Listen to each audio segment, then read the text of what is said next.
Hello, I'm Victoria Johnson, Global Equity Director with HDR Engineering. We are so excited to be here in New Orleans at the Water Woman Table at WEFTEC 2022. The Water Woman Table is an effort by the Water Rising Institute and an initiative to increase gender parity and inclusive decision-making in water management to accelerate progress towards the United Nations Sustainable Development Goals 5, 6, and 14 by 2030. The Water Rising Institute is approaching equity and justice in the water management with a focus on striving for gender parity, which for Water Rising means striving for equal access to job opportunities, professional advancement for women and non-binary people across race, identity, age, ability, and background. We are here today with three amazing industry leaders. And first we have Lisa Stone, DC Water Chief People and Inclusion Officer. We also have Travis Wagner, Vice President of Suez Smart and Environmental Solutions. And we also have Sharice Horn, Community Benefits and Partnerships Director with Louisville Metropolitan Sewer District. I'd like to thank all of you for joining the Water Woman Table. Absolutely. Absolutely. So let's start with Lisa, and then I'll go to Travis and then Sharice. Tell us how DC Water is addressing gender and diversity in your recruiting efforts. Certainly. Well, as you know, with the COVID, it was quite a challenge. But with any challenge, there's an opportunity. And we used that, the COVID time, to really reinvent ourselves and to think about our talent. And more importantly, our pipeline of talent. Did we have the people in-house that represented our customers and the community we served?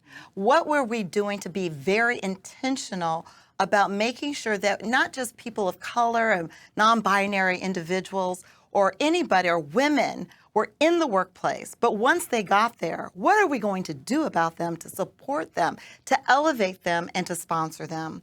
We recognize that in order to do things differently and attract different talent, we had to really rethink our processes. And one of the things that we did is look at some of the things like our job descriptions. I don't know if you know this, but oftentimes when women look at job descriptions, they're like, oh, 10 out of 10, I've got to do this. Boom. Men, sorry, they look at job descriptions. They say, I got 3.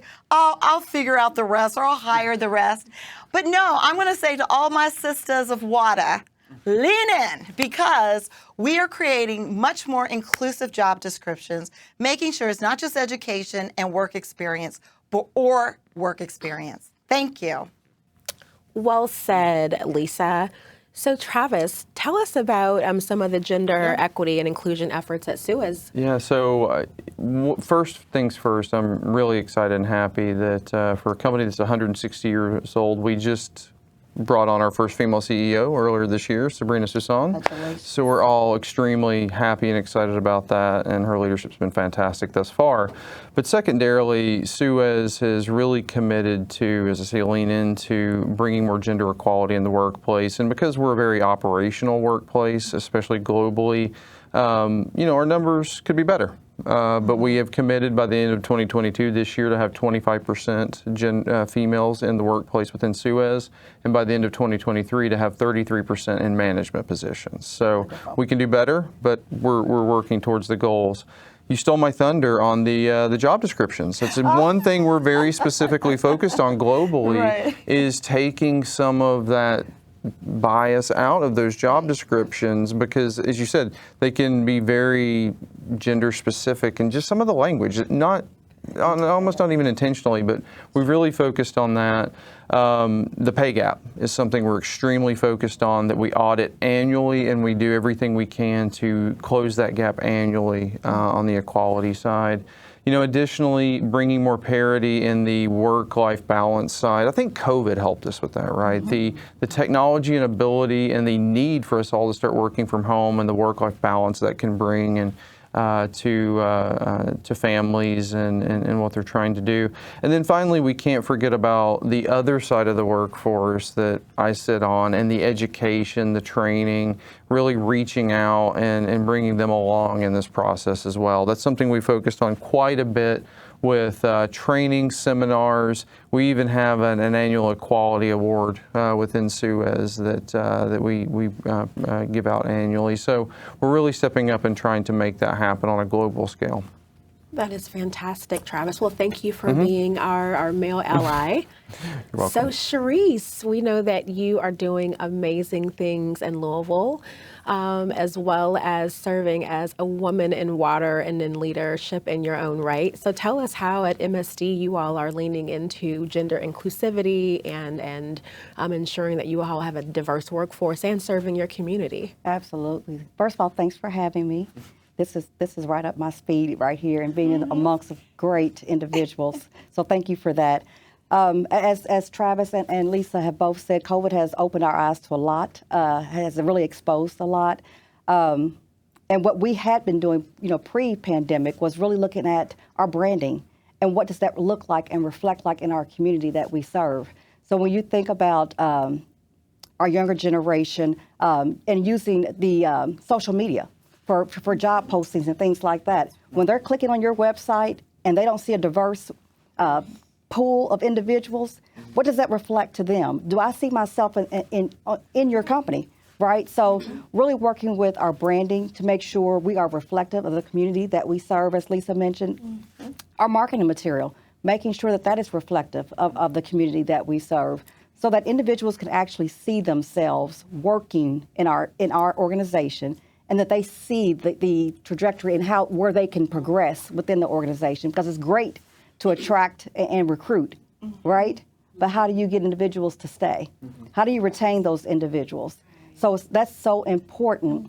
And to Travis's point, I love, getting into the school systems. And so I want to make sure that our younger generation sees the pathway. IT is not a lot of times not one of those pathways that I see within my family, right? So making sure you could see someone that looks like you, and you could have that conversation of, I can do this. Internships, right? So important. So making sure that individuals can see themselves in your organization, and how do they get to the next level, whether it's licenses or certificates, whatever that pathway is, we want to show you how to do it. Sure. Well said, Sharice. I'd like to bring it back to you, Lisa. Sharice teed us up really nicely for our next question around, do we believe that women and binary people should have, of course, the same opportunities, but also particularly as we talk about advancing our water sector, aging infrastructure, we have the bipartisan infrastructure plan, so many jobs and opportunities, right, emerging from that. Where do you see, how can we be more inclusive in terms of including women, non-binary people? And then also with your HR expertise, to Sharice's point, we talk so much about recruitment and retention, but the key is advancement. Absolutely. How do we advance women? How do we advance non-binary people of color up through the ranks within an organization? And then how do we integrate, technology where possible in terms of meeting some of the demands of the future? Well, there's a couple of things that goes on. First of all, to have women empowered, meaning they're already in the building, but now how do you take them from here to there? That requires being very intentional. That requires commitment from the board to senior leadership, to every leader across the authority, across the utility. It is not an accident that happens. So I'm very proud of the work we recently did at DC Water, where my team and I, we created a succession planning, being very intentional about the leadership pipeline. We looked at who's available now to 12 months to 24 months, and 3 years to 5 years. We took a slice at who are the leaders of the future? Who's retiring over the next 2 or 3 years? Really making sure we have that knowledge share and that we have mentoring and sponsorship. And we all know what the difference between mentors, which a lot of women and people of color always talk about, I have this mentor and that mentor. That's fabulous. But you need a sponsor, because a mentor, it will speak to you, but a sponsor will speak on your behalf. And at DC Water, we're very intentional to make sure we're empowering people while they're in the door. Out of our leadership, we have 70% people of color. We have 38% senior executive leadership that are women. They're at the top level.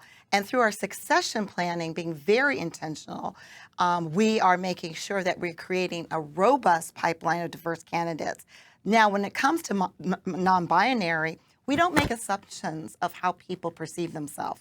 We don't give our new employees their pronouns. Actually, what we do in the People and Talent Group, which is one I lead, is we say, what are your pronouns? I'm she, hers. Just because you may look a certain way, that may not be how you identify. So we're being very inclusive, and we're making sure we promote our new hires and how they want to be identified. And then under my inclusion office, we have what is called, it's called We Are DC Water.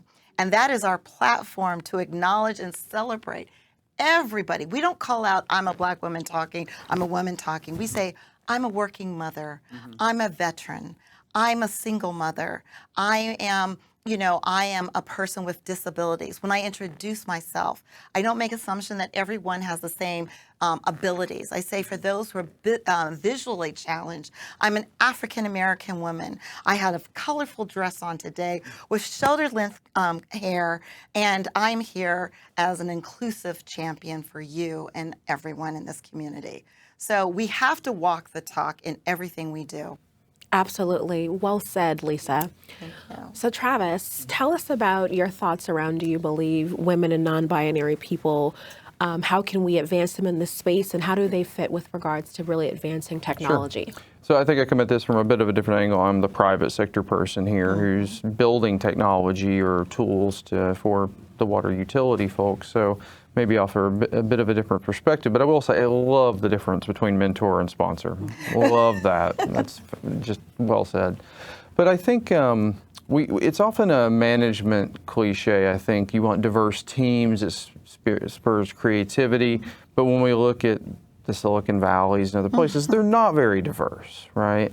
But I will say over the years, the teams I've built, different organizations to build software, to build consulting, to build analytical teams, I don't want to be part of a team that isn't incredibly diverse from a gender, nationality, background perspective, because when you create a very safe environment for them to be able to engage with each other and challenge each other, not in a negative way, you can build a challenge culture amongst this diverse group, the product, the outcome, the culture is just phenomenal. Yes. And I only want to be a part of that, and it's beyond the management cliche that I've seen it work so effectively and so well to the point where you stop noticing you're building that diverse team and it's just happening.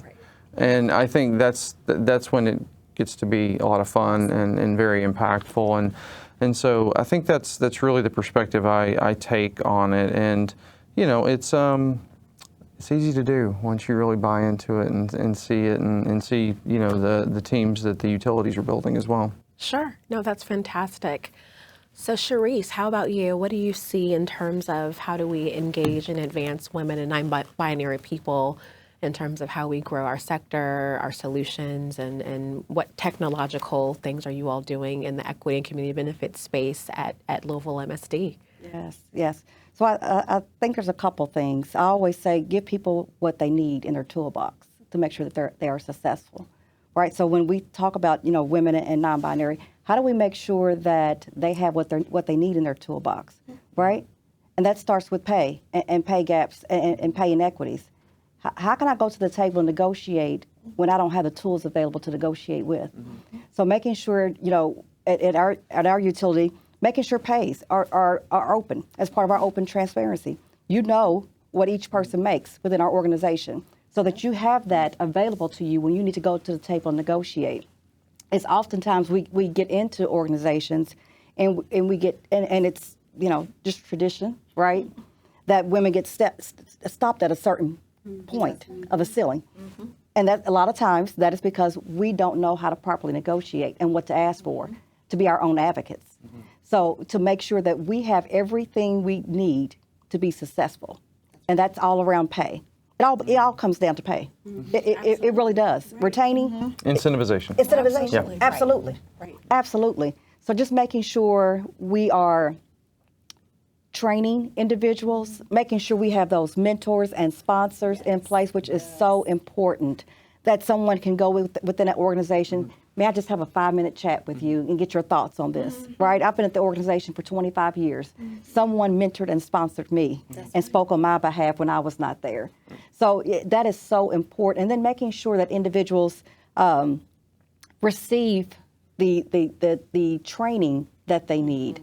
When you think about the management training modules, figuring out who your next leaders are and giving them what they need to succeed to get to the next level, to prepare them for this this major recession we have going on right now, right? So making sure that individuals are ready and that they see their path laid out for them. This is where you can go to the next level, and this is how you get there.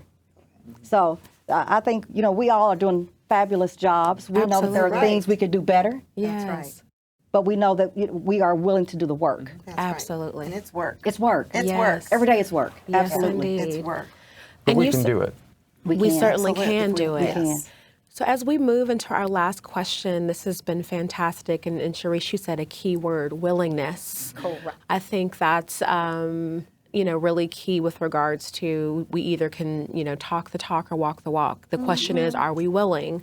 Right. So with regards to Lisa, tell us at DC Water, what peers are you working with or any external partners to essentially advance women in water, any technology that you may be tapping into. But as we talk about climate change, as we talk about meeting our sustainable development goals, reducing our carbon footprint, talk to us about any external peers, your peers, pardon me, or partners that you may be working with to help really advance these issues. Well, one of the things I think we have to do is think about what kind of talent are you bringing into the organization.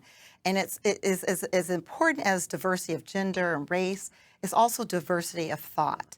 And like you, I come from a private sector. I come from the financial industry where I actually developed their diversity strategy for HSBC back in the late 80s. And so I am the talent. I am that external talent. And you have to be willing to hire people outside the water industry, people who already are thought leaders in that space, who have already gone down the path and made mistakes and created lessons learned. I'm also a child of the civil rights. And back in the 1965, from the march from Selma to Montgomery, it was all about a series of protests about civil rights. And it took place in a southern state of Alabama, a state deeply entrenched with racist policies, policies where they did not have equitable outcomes, policies that marginalize communities, policies that didn't allow for the basic human right, which is to vote, policies where marginalized communities' voice was never heard. Now, when we think about women of water, and we think about how women are the leaders of water anywhere in the world, they are the primary caregivers of their community. They are the ones taking water from point A back to their communities. It is women of water that has sustained water throughout the world. And with COVID, we saw how women played a tremendously pivotal role in the water space. So when I think about sources of where the answers are, where the go-tos, I'm looking at my women community. I'm looking at my sisterhood. I'm looking at women who are known for resiliency, for how to create a sustainable community. The things that women are, who we are, is what the water needs today. We are here for a purpose. And as the Bible says, and Esther said, I am here at just a time as this. And it's reason why we're here. It's purposeful, and we have to make sure, though, as women, we really support one another, that we do and continue to do that. We have allyship. We can't do it without allyship, because sometimes our allies aren't always women. We have to reach across. Sometimes my allies may not be an African American. I have to think outside my comfort zone. I have to think about who has the heart for this business and how can I tap into their experiences to move the needle. And so I am privileged to be here today, from moving from a financial industry to really something that really fills my soul. And water is life. Thank you. Sure, absolutely. Well said, Lisa. So Travis, how about you with regards to Suez and how you all are, where do you see women playing a role in terms of tech adoption? Yeah, I'll come at this a couple different ways on the partnership side. I think one of the key things we have to look at, or we try to look at as an organization, is we want our partners to live up to and be part of our ideals and the way we see the world and want to engage in the world. And so when we talk about the gender equality and all the other elements we're striving to do, we want that in our partners, whether it's a consulting firm, a technology firm, a utility. We call our clients partners first and foremost, and we truly believe that. And so we want to be working with the likes of DC Water and Louisville MSD because of these conversations, because we're sitting here part of Water Woman. And you know, secondarily, when we look at other types of partners, Suez just sponsored a professional continental female cycling team in France. Not a male cycling team, not a soccer team, but a female cycling team. And I couldn't have been more excited when that was announced. I thought it was phenomenal. So we really want to look at all of our partners to make sure they live up to those ideals. And we want to look for those unique individuals, you know, a startup that you know, we can reach out and support and help, that we can support the gender side of things, the you know, all the other elements, and we do that. You know, I think that's important too, as we look to support smaller companies to come up with this as well. So. Fantastic. How about you, Charisse? So I think that there's two things. I oversee a community benefits program we are finally out of our infancy stage. Congratulations. Thank you, a labor of love. When I think about that, I had to pipe in and connect with our IT and GIS department to develop a tracking system. Sure. Right, so with community benefits, our vendors are making a voluntary commitment back into the community, right? So leaving those investments back into the community when we do infrastructure work. So how are we, you know, providing goodwill to our communities? So when I think about that, I think about, you know, I had to have our IT department part of what I'm doing. And with that, it was growing knowledge for our IT staff, right? Because they saw the inequities within our community. They were able to see the needs within our community. So we were able to, you know, build that database, but also Lisa mentioned resiliency and sustainability, right? And we're thinking about how do we ensure that, for us, with our large-scale projects, that we know where the needs are in our community. So we're able to tap into that mapping system. We're able to connect with the schools and determine what their needs are, whether that's, you know, environmental, economic, the triple bottom line, the social, right? Because that is what our foundation, that's what we are made of, that social component. So tapping into our social side of that, and how do we connect, and how do we know what our communities need, and how do we make sure that as we're building infrastructure, repairing infrastructure, that we are giving them those needs as best as we possibly can. So I think, you know, resiliency and sustainability is key. And making sure individuals have opportunities. Not only opportunities, but of course, access. Sure. Right. Women need access. Non-binaries need access. Yes. They need opportunities to prove, right? Because it's always, we're trying to prove that we can do it. We can do the work. Yes, we can. We can do the work. Women are the most powerful women in the country, are the most powerful people in the country. Our buying power speaks for itself. Yes, it does. Right? Especially this past weekend for me, yes. Yes. Well said. Thank you so much. So we will wrap, and as you all mentioned, we certainly can all do this working together as sisters, as allies, and really excited. As Lisa said, we are here for such a time as this. So thank you, panelists, for joining us at the Water Woman table at WEFTech 2022. We look forward to having more folks at the table to bring gender to the center of the conversation.